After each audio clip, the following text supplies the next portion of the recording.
had a boyfriend once that used to take pictures of clouds, and then he'd show them to me and go, hey, can you see the spacecraft in there? It's being cloaked by the clouds.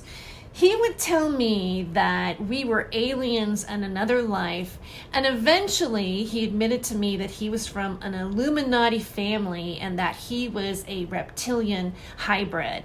Now, some people might think that he's crazy, and some people might actually really believe him. But the fact of the matter is, we are very curious about whether or not extraterrestrials are real or not. And it's even made pop culture because Demi Lovato has a show on the Peacock channel where she streams a show called Unidentified, where she searches for communication with extraterrestrials. As a matter of fact, in an article on Rolling Stone magazine, on October 12, 2021, Demi Lovato says calling extraterrestrials aliens is offensive and derogatory. So for the rest of this speech, I'm going to concentrate on only calling them extraterrestrials. All right, so just recently I watched a video on YouTube. It was called Al Jazeera English Decoded, and it aired on February 2nd, 2022.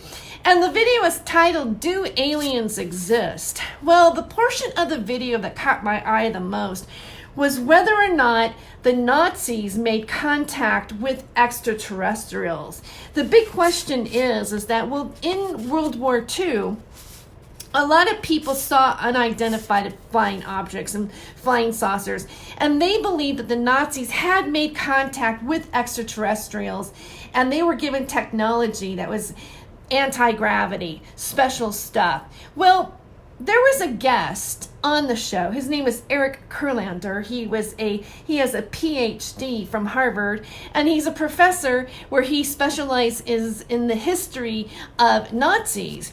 Now, he says that the Nazis were obsessed with aircraft and warfare, and that the flying objects that people saw were just their own failed experiments.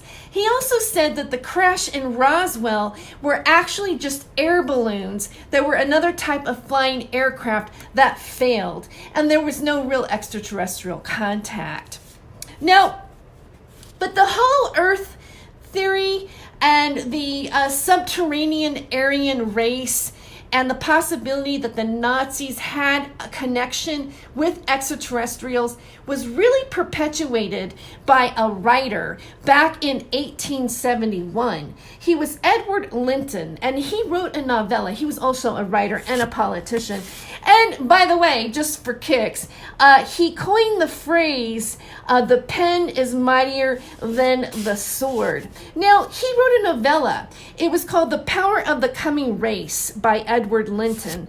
And in it, he uncovered the Hollow Earth theory. He uncovered that there was a Aryan race that was able to tap into an infinite source called the power of the Vril. And the Vril energy was what powered the UFOs. It was called Vrilya. And this Vrilya can transcend negativity and eventually create a utopian society. Now, there were occultism and groups that spurred off of that. One of them was called the Vril Society. They were a group of women that had really long hair because they felt that their hair was the antenna to bring in this type of energy. And it is said, it is rumored, that the Vril Society had a big influence on Nazis and Hitler. So that's a rumor. Who knows if it's true or not? Who knows if there are really extraterrestrials? And more importantly, you're probably asking me, but Terry, what about your shape-shifting reptilian hybrid ex-boyfriend? Is he really an alien? Well, I couldn't even tell you that either. But I will tell you this. Reptilians, the other white meat.